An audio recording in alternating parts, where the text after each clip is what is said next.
Hello and welcome to the Free Cheese, episode 537. I am your Joe Dix, joined by Matt Sellner. Hello. Mark Augustiniak. Hey. The Free Cheese is a weekly video game podcast about video games, brought to you once a week by thefreecheese.com. Season 11 is coming to a close with this here episode, part 2 of our finale, where we talk about our favorite games from this year, both games released in 2023, old stuff we got into, and our favorites from the list. To start, I want to know, Matt, what was the best or your favorite experience that you played this year from a different year? Out of nowhere, you just started playing it, forgot that it existed, and you loved it. This year, I gotta refresh.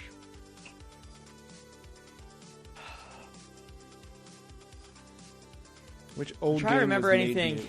I'm trying to think there was anything on the list, but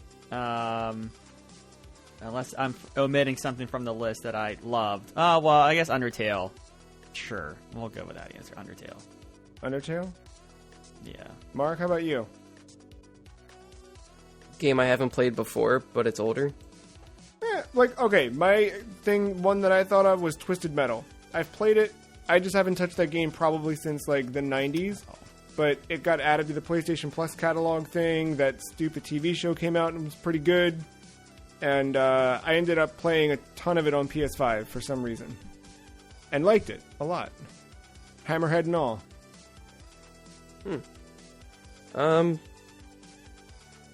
You know what? I will,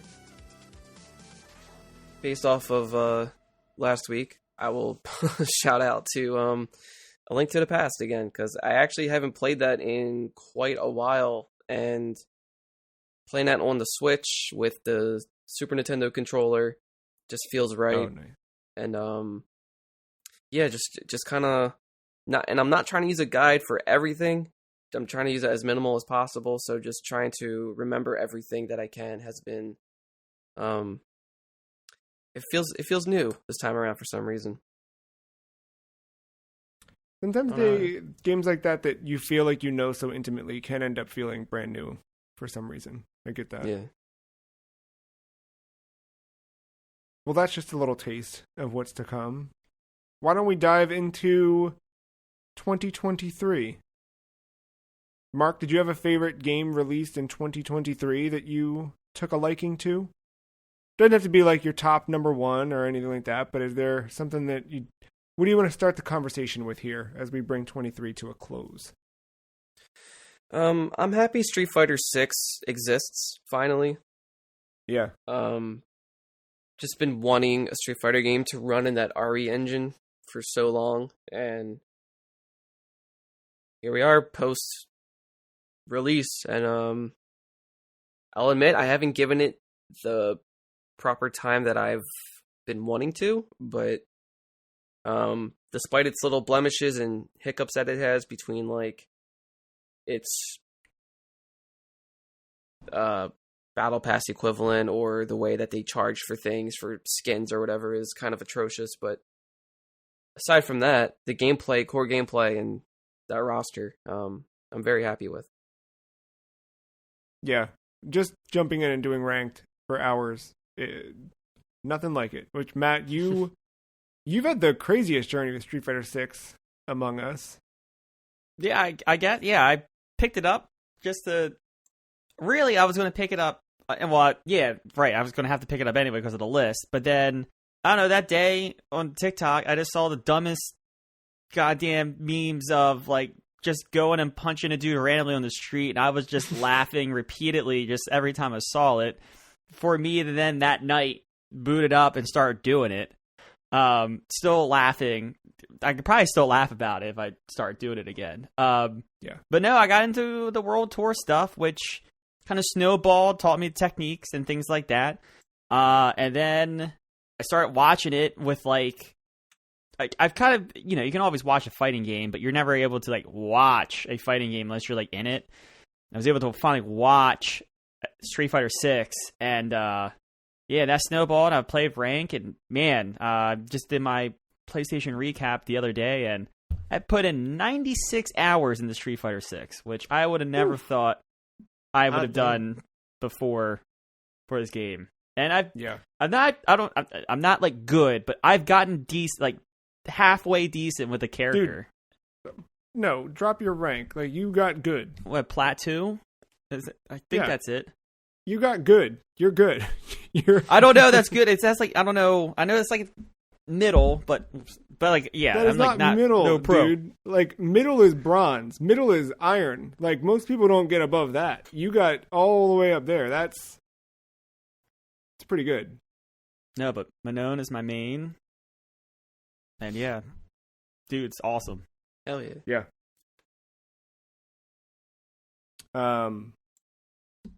Yeah, that was one on my list. I guess to keep it summertime, Pikmin 4 dropped right in the middle of July. And I almost didn't get it after hearing these demos, man. Like, Matt, I know you'll talk about Final Fantasy 16, but the demo for that, like, killed my enthusiasm and interest in 16. And I heard about the one for Pikmin 4 being super hand-holdy, and I was, like, hesitant to jump into it. I was having flashbacks to some of the, like, the worst stuff of, like, the Wii and 3DS tutorialization. You know what I mean? Like, where they, like, really, really slowed things down. But this, you can just hit start. You can skip all of it. It's not whatever. And Pikmin 4 turned out to be super, super well made. The one thing I was sad about, actually, we talked a couple weeks back about winter and Christmas and stuff in video games. There was a commercial I saw that Nintendo put out where it's a Christmas time Switch commercial, and like all the Pikmin are like moving through and carrying little gifts or balls to the tree or whatever it was. And for a second I was like, oh dude, are they going to drop like Christmas DLC? Like where you can go decorate a tree with a Pikmin or kill a tree with a Pikmin or whatever you do with a Pikmin. And no, they didn't. It was just a cute little advertisement saying buy a Switch for your family. But yeah. No, Pikmin 4 was surprising. I kind of locked myself in early, kind of, with that purchase, because I bought that Duo, like, Switch, like $100, get 2 games, and I used it knowing full well I was getting Tears of the Kingdom.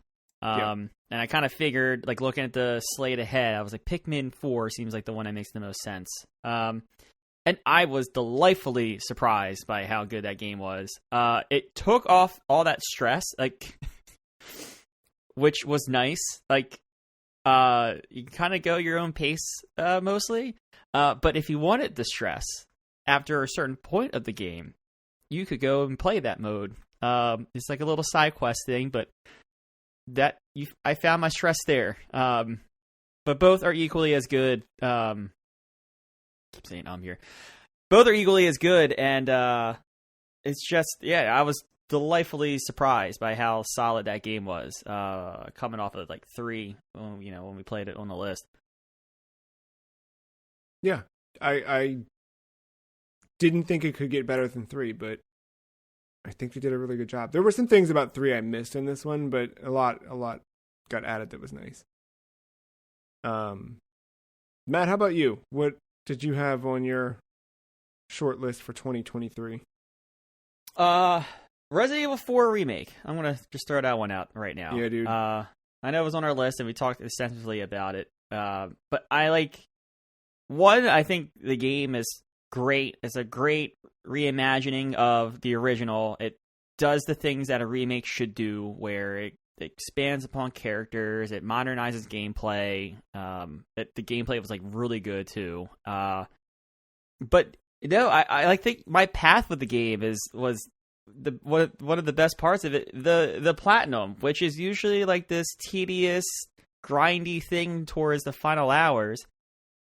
It was just playing through the game multiple times, with different, the different, like ways of beating the game, like pistol only, not healing yourself, not talking to the merchant, like dumb little scenarios like that, and no, I enjoyed the challenge of playing it that way. And again, just like the original Resident Evil 4, this game's so replayable. Of course, you're always going to have those frustrating sections that you're not looking forward to, but for the most part, like, it is so good. And once you become efficient at the game, it's like whatever my playtime is, like a few hours or something like that. So, no, it was a lot of fun. And I put probably like 50 hours into that game for something that's like 15 hours on his first playthrough. Yeah. Oh, and the DLC was really good too, separate ways. I recommend. I still need to play that. Did you I play still that yet, recommend. Mark? I haven't. Yeah, I still recommend that. Of course, after you beat the main campaign, but yeah, that is very well done. Yeah. Did you guys go down any other Resident Evil rabbit holes this year? Not really, no. I did a bit more of 8 because getting the PSVR 2, that was one of the early things on that. But I originally played that on Series X, so I did not have any trophies playing it on PS5, and then was not unlocking trophies on VR2 because it's not supported in that mode.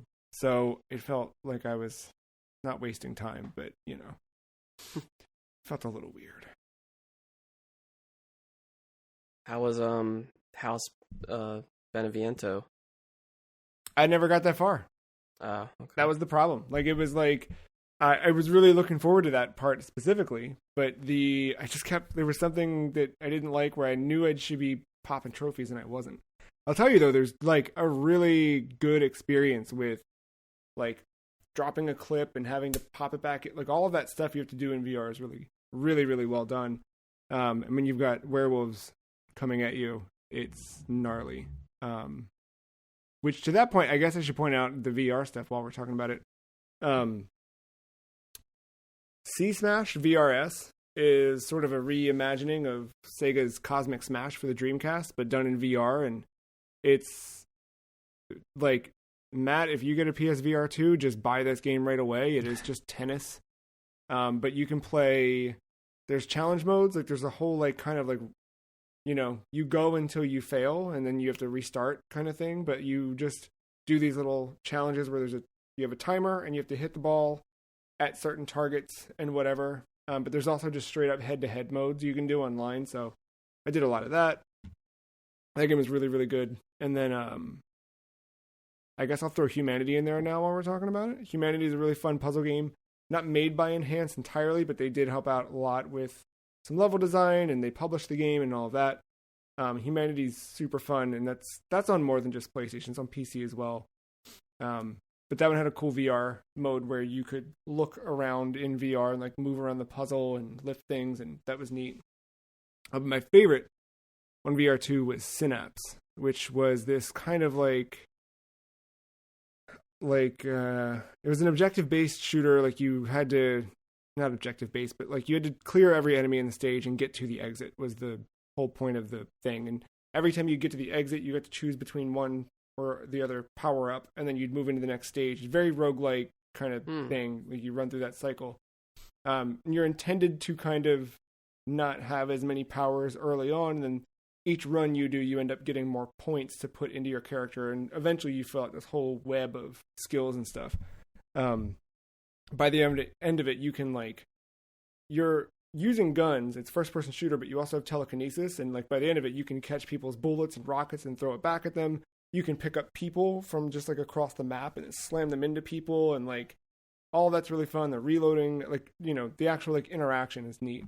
But the really cool part was like grabbing a like rock and like pulling yourself behind it for cover and pulling back out to shoot up, like a lot of that very novel VR, but being my first VR headset, it was fun to experience that. Yeah, you would have enjoyed Half-Life Alyx then. I know, I keep hoping they would port that to other things. Now that VR has a headset, PlayStation has a VR headset capable of it. I don't know if it's on PS5 at all, but I think y'all would like Sports Bar VR.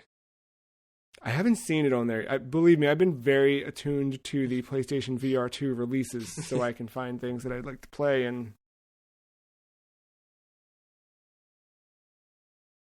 I don't think, I might be wrong, but I think to date, I don't think there's another PlayStation first party thing announced. Yeah, I think you're right on that. I don't know. Not that I One day. didn't play Hey. the Horizon one, but maybe it'll be a Jim Ryan exit experience where you can be in there and clap him out as he leaves the building.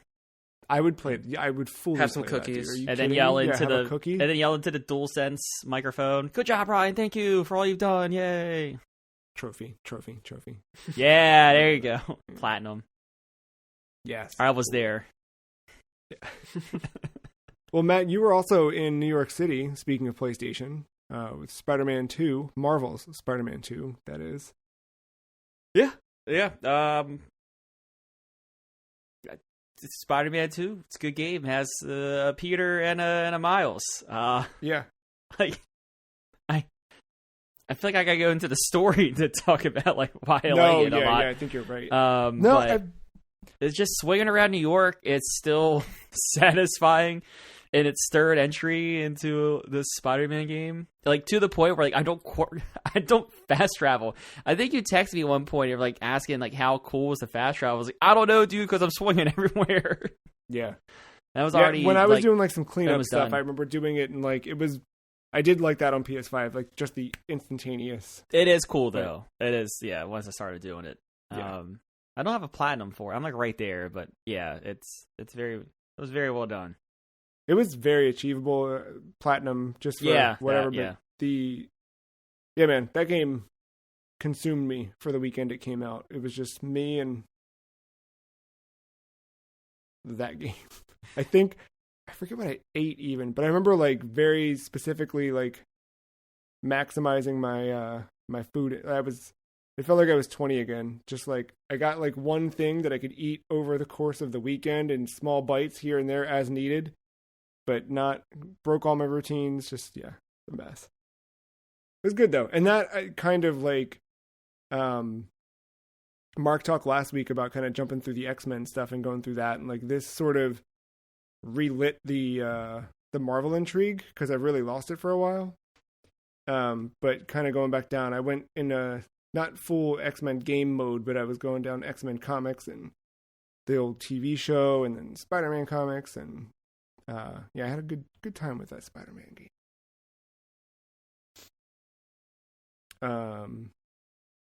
Mark, what else from the list or from the 2023 struck your fancy? Ooh, I didn't play a lot of it, but from the time that I did play, I was really enjoying it. Super Mario Wonder. Yeah. Same day, Spider-Man 2. Yeah.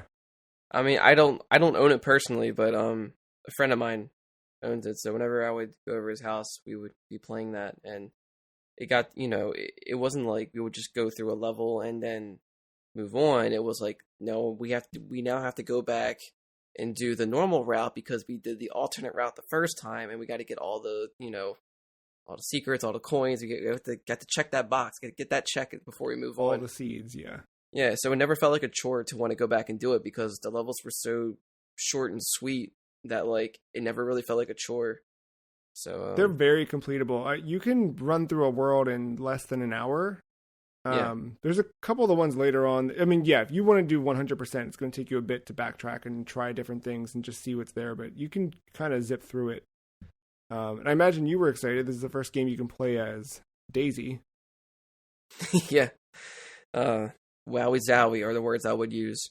But yeah, I was switching a little bit here and there. I would switch between Daisy and Luigi for the most part. Yeah. Oh, Luigi.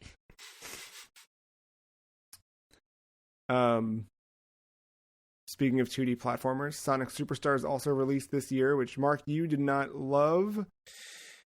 No.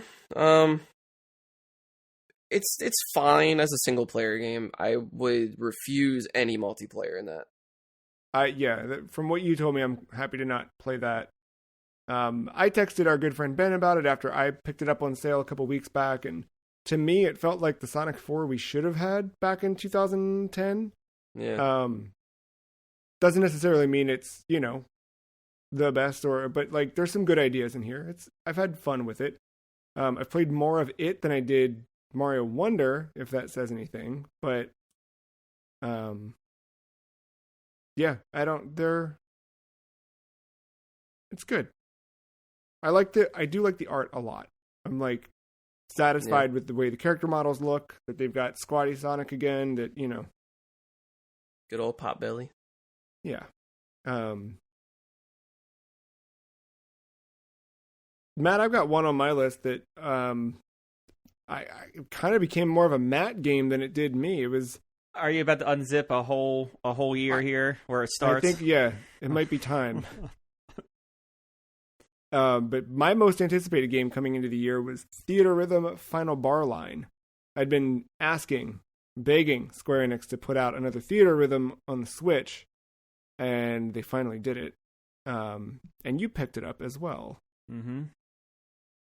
I'm just going to let you roll because I liked Theater Rhythm. Theater Rhythm was fun, but you destroyed that game and then went places. So yeah, no, I never played a Theater Rhythm game, so this is like new uncharted waters. That's part, I think, of the appeal here. But man, I went through and I was just clearing each game, you know, and like the little, what's it, quests? No, quests are like the subjectives. In whatever, in like that story mode thing that kind of replays like the enemies and the, you know, songs from that moment in the game or whatever. I was going through them, and I had like a whole method of like play a familiar Final Fantasy game, play an unfamiliar one, and then go back and forth. And then like there's so many Final Fantasy games that you forget exist in the world that there was a lot more unfamiliar ones. So I was just kind of going through them, and man, I've just like having the time of my life. And then I'm completing them all. And I still occasionally go back to like that endless like challenge mode where you get like the 5 hearts, and if you don't complete like the objective within the song, you lose a heart or whatever.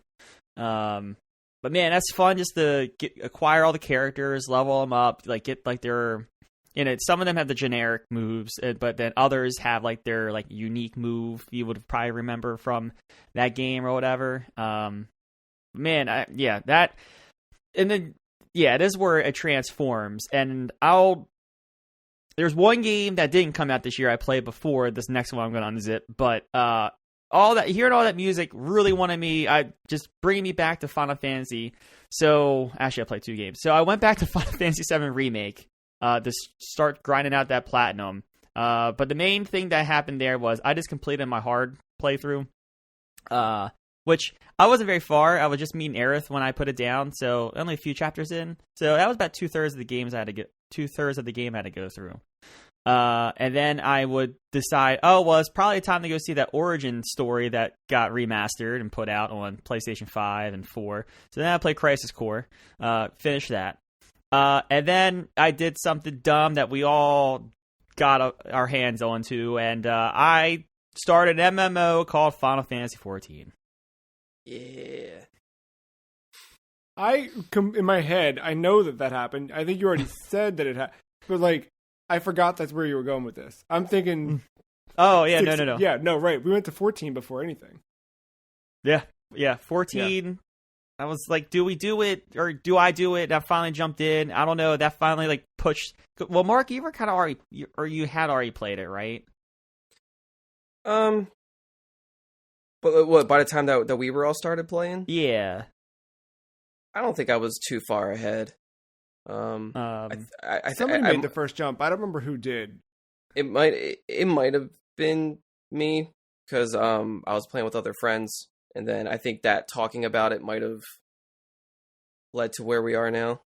Because then you got talking about, like, there's a free trial. You can play all the way up through 50 or the first 30 days or whatever. And, I picked it up and I started my path towards White Magedom. And you guys both completed... I did not. I still have it. I have not. Oh, okay. Dude, I think I'm knocking at the door, but I'm not done it yet.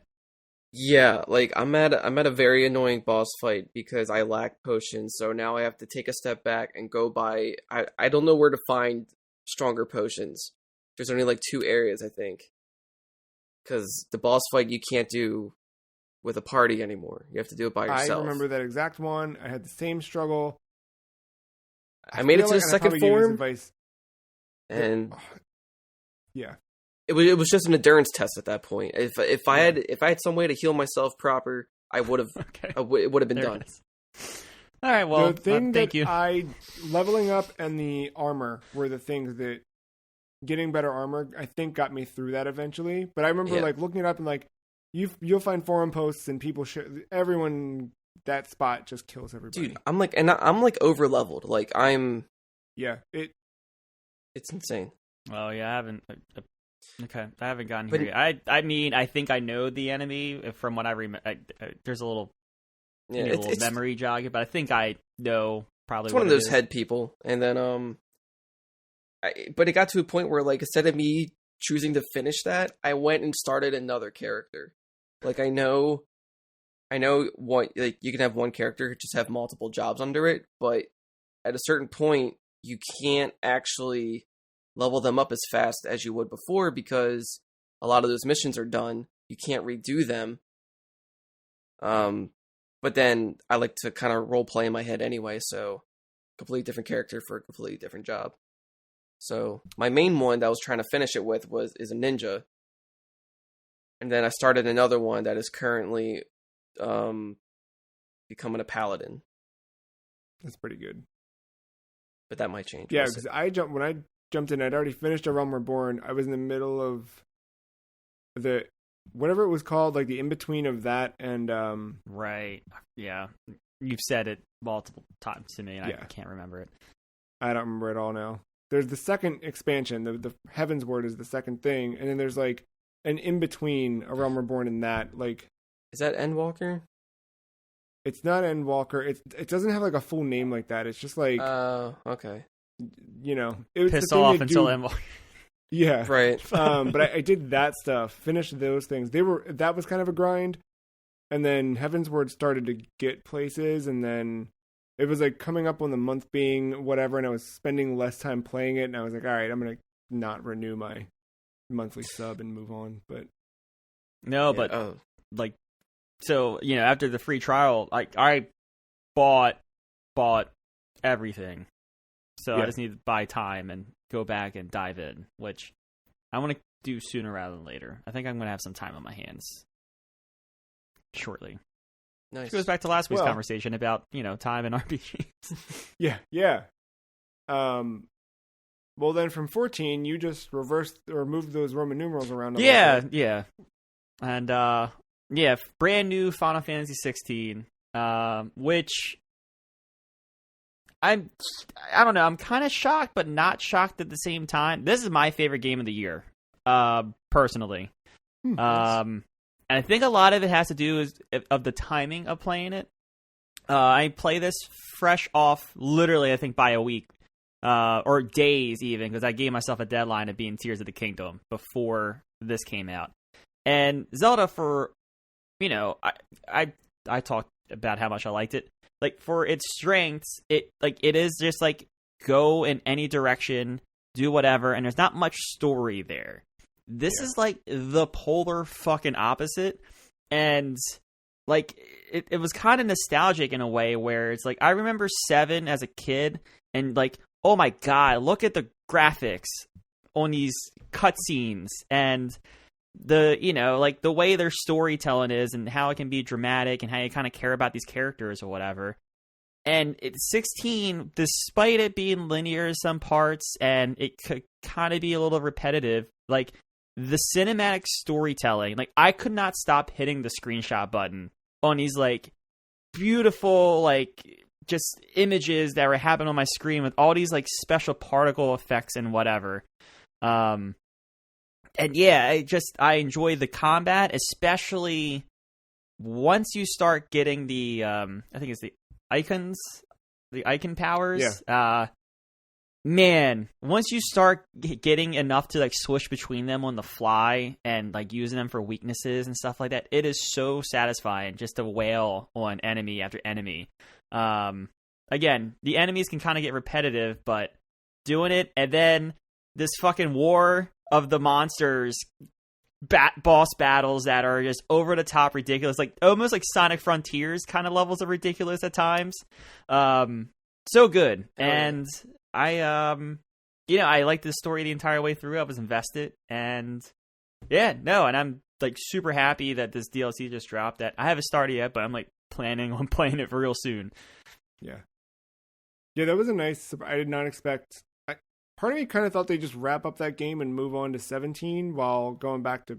I think they originally wanted to. Hmm. Yeah.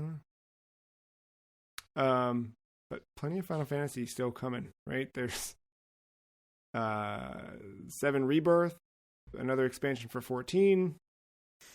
Yeah, that's the other kick in the ass for. I need to start playing 14 because I want to be kind of ready for that. And then it'd be nice to be in on the ground floor of 1. Then you just announced 17. Let's just. Well, yeah, and like, from what I remembered with like the way they roll out new expansion stuff, it's like it's not all at once either. You know, they do it piece by piece. So like the less important stuff is first, I believe, and then it just kind of trickles from there.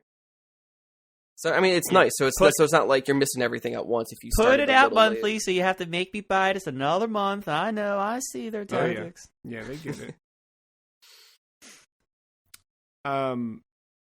Looking at my top 11 here from 2023, we're like almost through everything I've got. The one, I'll save 2 of them because they're kind of a combo meal, but I want to mention World of Horror. It technically came out, I think, in like 2020 in an early access form, but it got its full release this year.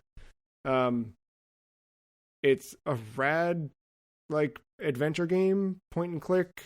There's a very interesting approach to combat where you kind of like select which move you're going to make, and you have like a finite amount of like attack points you can use, and you stack all your things and min-max whatever, and then execute your move and see what happens. It's still like, a roll of the dice to see if you land or not, but it's all kind of, there's like cosmic horror stuff mixed in, but very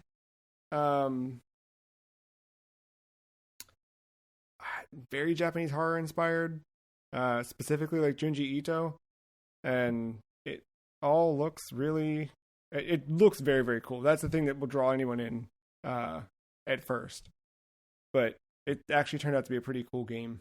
They're all roguelike in fashion, where you can kind of, you do a run, and then when it's over, you've gained some stuff, but you just kind of keep going and seeing what other things you can uncover in the world. Tons of color palettes, so if you don't love just like the black and white, you can do different hues over top, and I think those are things you unlock them kind of like Downwell. The more you play, the more overlays you unlock, which is interesting. But yeah, pretty cool. Mark, did you have anything else in 2023? Yeah, I just didn't finish it. Alan Wake 2. Oh right. Yeah, I keep forgetting. I need to buy that too. And yeah, it just. I think because it's not on Steam. Like it's so I don't like the Epic Game Store at all. I don't like loading it up. I don't like updating it all the time. It's just I don't like that platform. So I think a lot of that has become more of a deterrent for me than anything. But I do like Remedy, so I do want to support them, and I could tell they were going all out for this. Yeah. Like, they took a really big risk with this game, and I'm glad it's paying off for them. But that might mean more Epic exclusives in the future, so that kind of sucks, but... I think they have an exclusivity deal, because I think Control's still stuck on Epic. Yeah, at least for a year. Or something like that, because Control did make it to Steam eventually. Okay, yeah. But like I was playing everything. I was playing through the first Alan Wake. I played through Control. Anything that had Alan Wake related content, I was kind of just refreshing myself for that. And yeah, like even though I didn't finish it, I liked what I played. I liked how it's a big leap from the first one.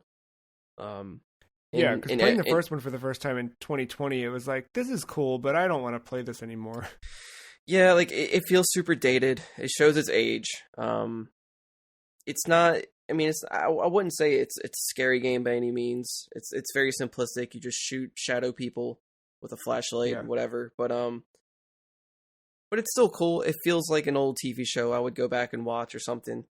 But then this one just kind of it's nice post Control to have a game like this, and you can feel a lot of those elements in that. And yeah, I'm proud for them to finally did it 13 years later. I know. It's cool that they were able to do it, bring it back, and this whole time kind of build towards it subtly. Yeah. That's neat. Matt, any other big hitters from 2023? How's the sports world in video games with Matt? Dude, I couldn't tell you. I know, that's the interesting thing to me. I didn't play anything. No, I really did not play anything. I might have like dabbled in like an old FIFA when I had Game Pass earlier in the year, but no movie, the show, no F1 simulator. I'm always, I didn't actually play the simulator stuff, but I'm always driving around a circuit every now and then. Also, I keep putting off. My wheel's a little messed up. I gotta fix it. I keep forgetting to do it. But yeah, no. Honestly, no MLB The Show, no NHL. NHL's been out until I don't know. Until I see someone on a Reddit page say one thing positive about it. Matting. Wait, was this not the year that everything was good again? I feel like this was the one where things got good. Not that I saw. Everyone's still you'd bitching be more and into complaining about it. Yeah. But that's like to say, I also I'm not like heavily paying attention at release to see if it's something I like. Yeah. Next year could get interesting. Oh, you know what? I did play a sports game this year. I completely forgot. I played the last NCAA football to ever release on PCSX3, emulated, because there is a mod that brings all these updated rosters to current like the current players who are in college right now. Import them all in. They've made all the changes to the conference. It's got this fresh coat of paint. It's PS3 game at its core, but man, those PS3 Madden games are really good, and these college football games are also really good. And I was playing a little bit of that earlier this year. So there's where your sports went.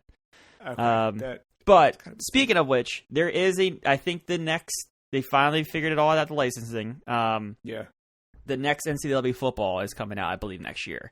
So I'd be very curious. I may actually pick that up just cause the college football games are always like, I like their franchise modes a little bit because it was always about like recruiting players because they were gone in 4 years or they were really good, they left early. So it was always like you had to continuously kind of keep up with your team or whatever. It was a little bit different way of doing franchise. So yeah, and they always have a good road to the show, or whatever, because it's 4 years and you're like in and out. Right. Was there anything else 2023 that new? I don't think so. Well, then we'll close out on the good ones then. I don't want to say much about it because I think if you haven't played it, you should just go play it. But myhouse.wad came out earlier this year. It's a nice. I will say this. I will tell you what year? Ben I thought it told was me old. Shit. So, okay, here's the story behind My House. A dude and his friend, when they were younger, I don't know if they were high school age or what, back in the 90s, used to make Doom levels back then. His friend died, and his mom contacted him and said, hey, there's some old stuff, can you help me go through or whatever? So going through his dead friend's old backpack, he finds a floppy disk that has unfinished levels on it, and it's called My House. And the kid had apparently recreated his own house in Doom, and it's this long-lost disc that this guy kind of picked up and finished and released it as myhouse.wad. And it's a very cool, rad Doom project that you should check out. And another very cool, rad Doom project you should check out just came out a couple weeks back for the 30th anniversary of Doom, called Sigil 2 John Romero just keeps making Doom expansions. So he made Sigil 1 for the 25th anniversary, and now for the 30th, Sigil 2. It is hard as heck, but a lot of fun. Really cool soundtrack. It's more Doom made by the designer of Doom. I mean, you can't get much better than that. The really cool thing, though, is that the last one, Sigil 1, got added into the newer launcher for Doom. If you remember, for the 25th anniversary, id redid the Doom launcher on every platform so that they would kind of hand select mods and bake them in. The day after Sigil 2 launched, they announced that they partnered with Romero, worked with him to get this right in there, and you can play it as well.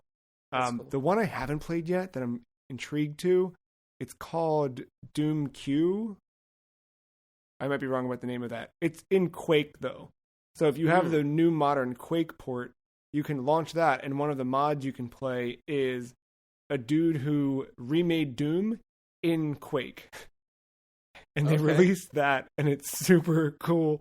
You can choose between like flat 2D, or you can have it actually like render like Quake. It's really, really rad project. I'll have to check that out. But no, Sigil 2 is the thing that was new this year and is really, really cool. I spent a good bit of the year watching Romero do his streams of making the game, which were a lot of fun just to have on in the background while he was doing stuff and whatever. But it was, it's been a lot of fun to play. I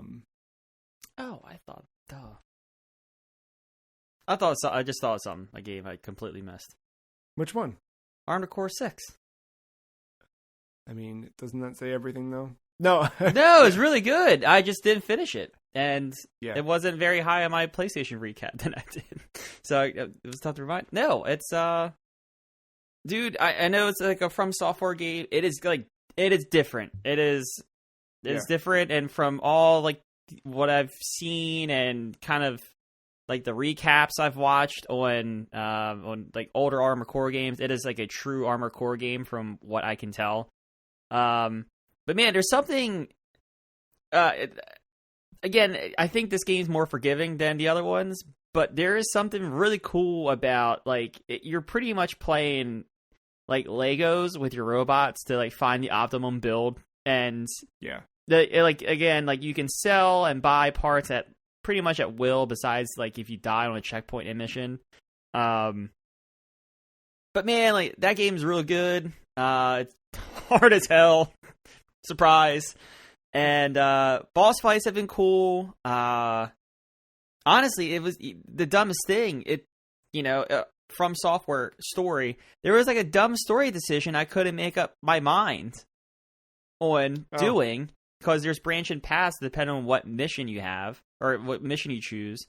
And it was like a dumb thing where I couldn't make up my mind, and then I think something came out and I got distracted. But it's, I don't know, like gameplay is really good. The whole finding your optimum build, like how your play style is, because I think like this game really lets you like play, like if you have a play style, you can probably tune it to how you will, how to beat some missions. But no, the story, it's kind of, it's not delivered in a traditional From Software way. It's very dialogue heavy, and like maybe in mission, definitely in your mission briefings or whatever. But it's just like you're a mercenary, and you kind of see the writing on the wall, like the first 3 missions. Like you do a mission for this mercenary group, and then this mercenary group, and then this mercenary group, and you can kind of see on the 4th mission or whatever, it's like, oh, this mercenary group doesn't like this mercenary group, and like the conflict kind of goes, the conflict just goes back and forth, and then of course like maybe your handler isn't, the most friendly person or whatever. So, like, it goes down that road, and that's where, like, the split paths come in. It's kind of like, all right, well, here's your decision. Are you going this way or this way, kind of? But it's a really fun game, really challenging. Again, another one of those, like, I probably would talk about more if I actually beat it, but, like, another game that did not get, like, a lot of talk for Game of the Year that I think is probably better than a lot of the Game of the Year options, at least at the Game Awards and what I've been seeing in different websites. So, I kind of forgot about it, but like It's no, it's solid. It's very good. Well, in addition to some games from this year, I just wanted to quickly highlight, not in any great detail or anything, we'll keep it brief, but a couple games that stood out from years prior that I spent some time with. I talked about Twisted Metal, but one that we've all jumped back into, especially recently, Halo Infinite. Matt, you and I had a spell over the summer playing a bit more Halo Infinite. Just something started clicking the right way. I don't know why or what, but it was just working. More recently, thanks to a collaboration that threw us directly back into high school, early college, whatever. Yeah, you can buy Mountain Dew and then turn that Mountain Dew into a visor for your Halo man. Or Doritos. Or Doritos, yeah.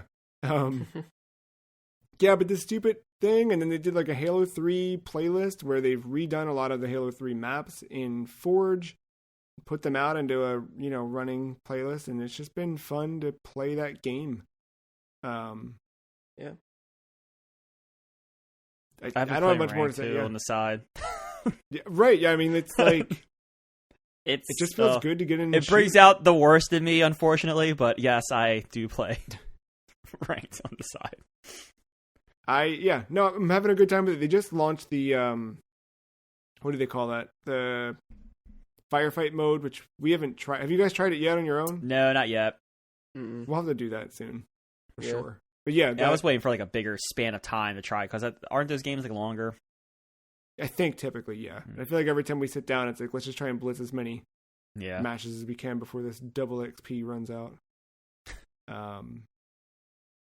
That was the big one. The only other thing I spent significant amounts of time with, besides playing the Nintendo 64 core on Mister, were I jumped back into Monster Hunter World for a good bit, just kind of expecting that a new Monster Hunter would get announced for 2024. And I was like getting myself hyped up about that, playing World, and then we got the announcement. Just won't be until 2025. Isn't it Lands or something? Lands? What is it? Wilds. Yeah. But that's fine. It means I have like a year and a half to convince you guys that Monster Hunter's fun and get you to play that with me. And then I'll close out on Digital Devil Summoner Soul Hackers, which is sort of a Shin Megami Tensei adjacent, or it's in that whole series, but it's the first of the Soul Hackers series. I specifically was playing the 3DS version because I picked that up before the shop shut down, but you can play it on Saturn, PS1. The music, the setting, it's all that, like, it made me rewatch, or not rewatch, but watch for the first time the movie Hackers. Like, it's very much like that kind of 90s idea of what hacker culture, cyber, digital, whatever. It's super cool. If you have no interest in playing it, I would recommend just checking out the soundtrack or watching someone just play through that game just to live in that little vibe. But it's a good time. Did you guys have any old stuff that popped back up that you haven't talked about? I mentioned it already earlier, but old but new with quality of life stuff. But Final Fantasy VII Crisis Core, or Crisis The Core. PSP? Ever Crisis? No, not Ever Crisis. Ever Crisis is that mobile game, isn't it? Oh shoot! Yeah, you're right. It's Crisis Core something, but the console, the remastered version that just came out last December. That's a cool game. It's an action RPG. You can tell by the way it was built. It was built for the PSP. I don't think there's anything wrong with it. It's just the mission structure, like very short mission structures, and a long list of just side missions that you just jump in, take like 15 minutes. Some of them might be a little bit longer as you get into the game, and you're just wailing away at this thing for 20 minutes, repeatedly doing the same shit over and over. But no, it's a good game, and I think like if you have any interest in extended Final Fantasy VII as we get ready to head into Rebirth, and potentially some story changes that remake and some trailers have hinted at, I think Crisis Core is an interesting play. The story is very anime, which I don't know, like more anime than what you would expect from a Final Fantasy game. But it is kind of cool to see Zack's story, the kind of like the origins of Aerith meeting Zack, and the slow descent. It's very weird to see Sephiroth as an ally, as a good character, and then see like the turn and kind of the things that led to the turn. The Sephiroth stuff is more where the anime parts come in more than other things, but yeah, no, it's an interesting. It's to play through it, hit some things, for the main quest, just to kind of wrap your head around it. But I'm glad I played it going into Rebirth. It makes sense with the I feel like there's a strong overlap between kids what had PSPs and loved anime and probably played I can see that. Yeah, for sure. Yeah. Not to say it's bad, it's just temper some expectations, yeah. It's the vibe. Mark, what other holes did you crawl into in 2023?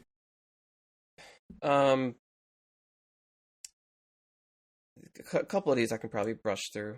I have 5 listed, but I won't spend a lot of time on a couple of them just because I didn't put a lot of time into them. But first hole was a fishing hole.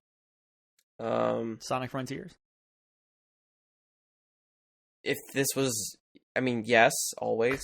Even actually, honestly, the song for that is in my Spotify list. It stays. It's a mainstay. Yeah, it should be. No, but Mysteries Under Lake Ophelia. Oh yeah, it's a very short little fishing game.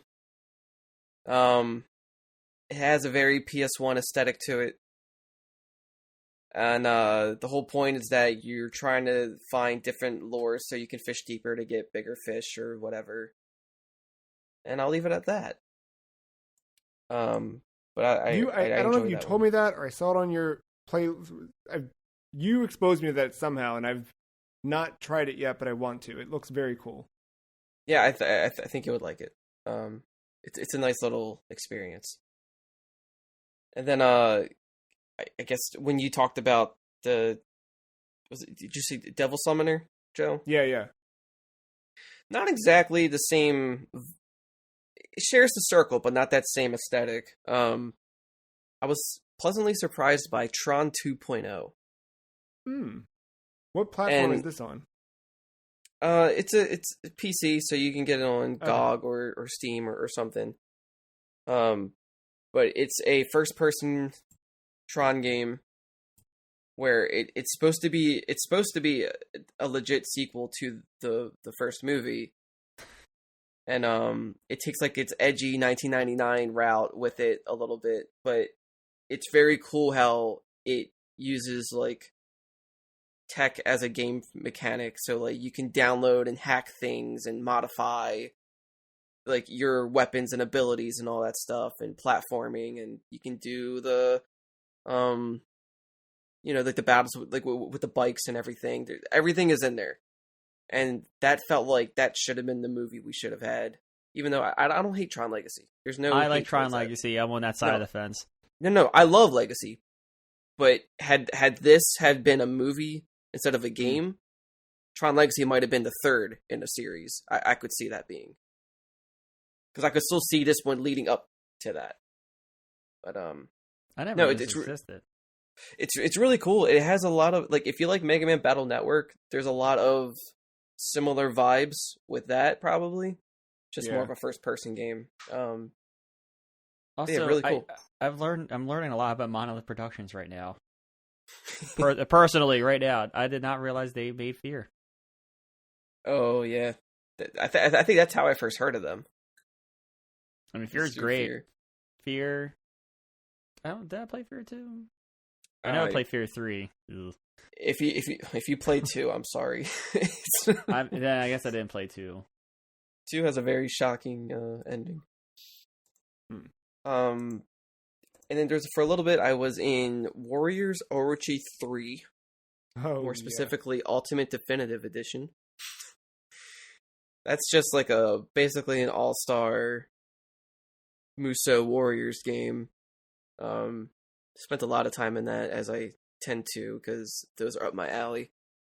Just get lost in those pretty easily, and trying to build the perfect team and whatever, because now instead of one character, you have a trio that you can switch between on the fly, or they can be with you. The other two that you're not playing as will always be with you, especially when you do your special attacks and all that. That's cool.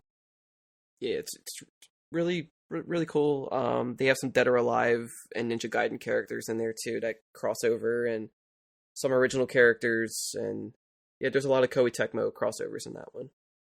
It's good to have one of those games every few years, just to get sucked into for a weekend or more, and So that's pretty fun. More recently, I was playing Zombie Army Trilogy. Oh yeah, so this is like the name. Usually, I never got into it because when it first came out, this was around when Call of Duty had Nazi zombies as a playable thing for the first time. So it felt like it was trying to hop on that train called Zombie Army. It's like, all right, everything is just this. And even though I love zombie games, that one just sounded so generic that I just never bothered with it. And boy, was I wrong. It's actually really fun. And even though it's a little glitchy, like there's some progress that has halted me because a checkpoint just won't load for me to move on. So I get stuck at one part. So I might have to start over. Just because of a bug, but it's by the people who made Sniper Elite. So when you pick off a zombie in a distance, it will do the X-ray, or it will do the whole slow-mo, follow the bullet, do the X-ray through their skull, or if you shoot their testicles, it shows the testicles getting shot off. I took in so many screenshots of nut shots that I've been doing. I wasn't sure if you're going to mention the Sniper Elite. Those games are like underrated. Yeah. I never played through one entirely, but they're fun to play. And then with zombies, it's really fun because your melee button is a kick, so you can just kick zombies down, and then when they're down, you can just kick their head off, and you just see a punt in the distance, and like save so much ammo just by kicking everything. It's great. Good crowd control, but that can go up to 4 players, I believe. In the Steam versions, they have included the Left 4 Dead characters as playable characters. Oh, nice. Even though they don't have voice lines, but really fun. Definitely recommend that for people. But the one I spent the most time with, Warhammer 40k Darktide. Darktide is the first-person shooter. Yeah, it plays in a similar vein of Vermintide, where it's online only. It's like Left 4 Dead themed like gameplay, where like you go from point A to point B, killing hordes of creatures along the way, and it's a party of 4, and you have different classes to choose from, and you have your own layouts and everything. But yeah, it's just all about just fighting them all together and getting to the escape ship at the very end. It was just weird how much I got sucked into this. Like Warhammer kind of took over my life for a little bit. I like bought minifigures and like put them like together. I didn't paint them yet. I have paints, but I didn't paint them yet. I love that. And but like the theme of Darktide is so cool. Like that, I just love like that dark sci-fi fantasy cyberpunkish feeling with it all. The music's really good. It's like hard, I don't want to say EDM, but like hard, like industrial music with like organs in it and shit. It's a weird, very odd setting, but I found myself getting into it a lot. And the online is great because nobody talks. Like your characters will talk, but nobody actually, like IRL people will not try to talk to you or spam or be griefing or trolling. Like that community just knows what the fuck to do. Yeah, it seems like small enough that it's not overwhelmed by like the masses who are just gonna be dirtbags. Yeah, that's it. And that game got an overhaul this year. Like they redid everything. They basically pulled a Realm Reborn with it. Just they changed how the characters have like their skill trees and how you load that out and everything. Because there's a level up system. So they didn't shut the game down for 2 weeks. No. They didn't do that. But the way skill trees work, like everything is getting more fleshed out, and you're still constantly adding stuff to the lore and story and more boss fights and everything. No, I have the Steam page up. All reviews have it mixed, but recent reviews are all very positive when you look at those two things. So it started pretty rough for sure. But yeah, you get to make your character so Cyberpunk, and they got there. Yeah.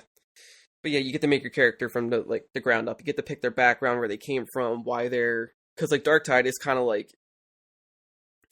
you're all prisoners. You're all, like, on this ship that is... It's a giant floating prison ship, and you're basically, like, Suicide Squad in a way where, like, you're hired to take care of the worst shit. Like, they send you first before anything. So, in order to... That's basically your chance to freedom, I guess, in a sense. Or that is your sentence. But there's a story involved with it. But yeah, that's been like my favorite non-2023 game of the year. A nice bag of chips. We'll close out here pretty soon, but just quick, obviously we have full episodes on all of these, so go listen to those. But any highlights from the list this year that you were surprised by in one way or another? Things you didn't like that you thought you were going to like? Favorites from the list? I'll start with a couple. I was surprised at how much I really liked Phasmophobia. And I'm really bummed that the new version has not dropped on PSVR 2. Like, that's my most anticipated VR 2 game right now, because it's real, and I really had a good time with it. And they're adding crossplay, right? So we'll be able to... Yeah, they had a fire at the office, so they all had to work remote, and that delayed everything. So, but despite all that, they were still able to push out updates and patches and shit for PC at least. So, like, that's the PC I was getting them. some updates. Just waiting on console. But that one, I was like... I knew I'd like it overall, just from concept and knowing from you, Mark, like, what it's been like. But I was just surprised at how good of a time we had with it. And it's not even the, final version, you know what I mean? Like, it's still like an early access no, exactly. game. It's going to get cooler. My other big surprise was Sweet Home. I didn't expect that game to be what it was. And then to watch the movie alongside it, and just, it's a cool, Yeah, I don't think I knew what to expect with that going in, but that was a fun time. Yeah. It's a different one. Any other surprises for you, Matt? I gotta say Undertale, just because, it's... Yeah, I honestly, I didn't expect it. You know, I knew the memes, I knew whatever, but then playing it, it is just a charming... game. Every character that you interact with is so good, in my opinion. You see that black and white background and the battle system, but it is colorful and has all these different environments. I don't know, just the whole. I don't think anything is there's not one piece that I can determine as perfect. It's just the sum of all of its parts that it's. I just enjoyed it the whole time. But one that I haven't mentioned, and I probably haven't mentioned in Snatcher. I finally got to see Hideo Kojima before. Actually, I think I'm wearing the shirt. My Metal Gear Solid days. Yeah, no, it was fun. I mean, it's not your traditional video game. It's very text based. There's a couple shooting parts or whatever, but no, that story was cool. It went places. It kind of left a little bit of a cliffhanger, unfortunately, but no, that game's wild. And I enjoyed every bit of it. Yeah, Snatcher was cool. I'm happy we get to play that one finally. Mark, any surprises stand out for you? I will shout out to Undertale because it got me wanting to do every ending and whatever, or different routes. I did all of it. I even cheated and did the hard Sans fight. Yeah. That there's no way I would have done that without cheats. Holy shit. It's brutal. But yeah, that despite my, I don't know, I don't think I gave it a low score. I don't think I ever hated it, but yeah, that was a nice surprise. But the biggest impact was Hypnospace Outlaw. Yeah, that's just ingrained. It's there to stay. I don't know, man. When I put that on the list, I was like, it was always one that I wanted to play and whatever, but I did not think it would be as good as it was. It was just so cool. And honestly, I I've gone in some weird directions just personally, creatively this year in response to that. Like, I learning a bunch of HTML in new ways and building website stuff, just like going weird deep into this like late 90s. Like, there's something weird that did to me aesthetically. Yeah. Like, I'm looking at things differently, but I mean, Mark, you know, I've been like obsessed. I talked about last week on the list, like my favorite list right now is looking at old programming broadcast programming. Straight up, like I'm just watching old runs of Toonami and Adult Swim right now, with commercials intact, because it just feels good right now. And I think that there's a line that goes back to Hypnospace with all of the crap that I'm doing today. Sure, yeah. I mean, it's a time capsule in a sense, yeah. But it meeting characters like Zane or Chowderman, it made me appreciate, like, yes, there's parts of me in the past that I don't want to revisit or whatever, but there's some parts of that I should just embrace instead of trying to hide it. You know? Yeah. So I appreciate it for that. The Darkness. Like, when I look back on the year, I think of The Darkness a lot. I'm glad I finally got to play that one too. After just playing the demo on 360, and it was just like perfect 2008. This is gonna sound weird, dude, but Lifeline. Fuck like, that game. What a weird God. And I think about Lifeline all the time because I have the Playdate. I have the Playdate, and Mark, you have the Playdate. Have you played? I do. Hold on, I gotta get you the name of it. It's Penguin something. Flipper Lifter. Have you played Flipper Lifter? Not since I first tried it. I don't know why. Was there an elevator element in Lifeline? Did you have to control an elevator at all in Lifeline? I think so. Hey, bitch, press up. I don't know. It Yeah, sounds I don't something remember, like But something about playing Flipper Lifter, like you have to crank to raise it just reminds me of Lifeline. I've been thinking about Lifeline all year long. Just a weird game. Yeah, Matt, that's a game. Yeah. No, you're good. I was just saying that's a game that should have existed later than it did. Yeah, I would be interested to see what a modern Lifeline looks like. Yeah, sure. Can't wait. No, I want to double back to The Darkness because I have to say that was one of my probably more shocking games because remember, I said it during the episode, I thought I was playing Darkstalkers for a bit, and then the Darkstalkers thing never happened, so that was a fun find. But as far as any other games, I really don't think so. I think, you know, the rest of it I kind of expected. I played. I had my feelings going into it, and they kind of were met. I forgot like how bad some of those Game Boy games were back in the day that I put on here, but you know. Yeah. Any other favorites from the list? I think just this kind of wraps up like the whole conversation like with this year or two. Like Street Fighter 6 is just so fucking good.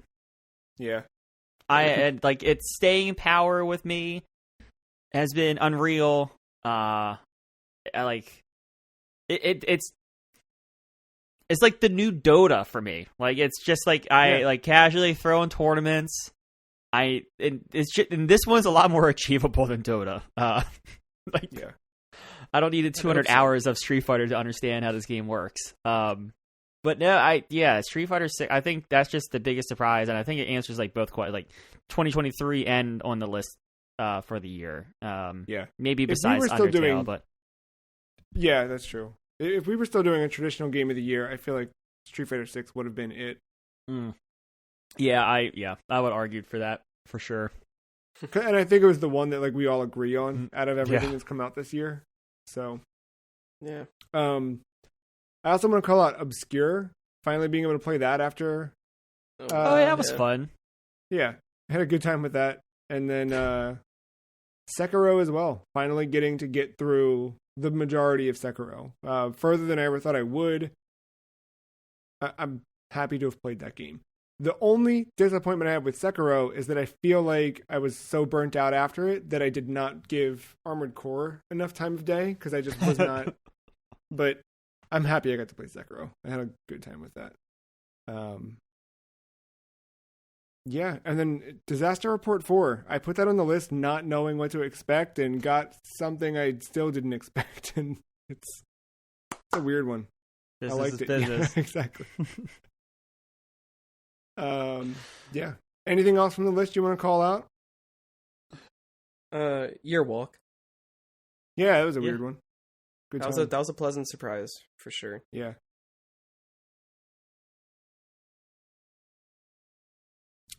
Well, yeah, I think we had all the good ones. Oh, I played a Sonic game. I guess we could say that one last time. that's true. You did. I was the lowest scoring on it, but I played it and I liked it, and I got a platinum trophy out of it. So See? I still have to go back to the DLC for that. There's some good. Oh, I forgot that came out. That came out. Did they fix pop-in textures yet? I don't know. Probably not. Yeah, I wouldn't assume that they did, but. And yes, there's season 11 complete with a total of 81 video games now on the list. If you missed last week, we did a whole list-focused episode you should go check out and enjoy. Of course, go to thefreecheese.com/thelist to see where all of our games rank. You can go to thefreecheese.com/listvoting.html to do your own version of the list. And next week, you can come back for the new year and start Season 12 with us.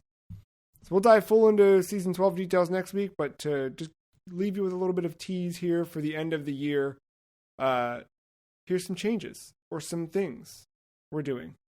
First, we'll be announcing games out further so that you can play along at home.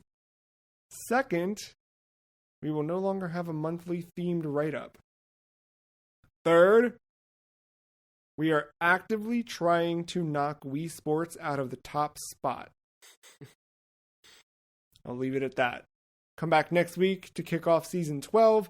Of course, we'll also do our annual prediction recap and cast new predictions for 2024. All of that fun stuff. Actually, we have a lot more planned. Predictions or hopes? I've got a bit of both. I've got wild conspiracy theories. Yeah, we've got some things now going.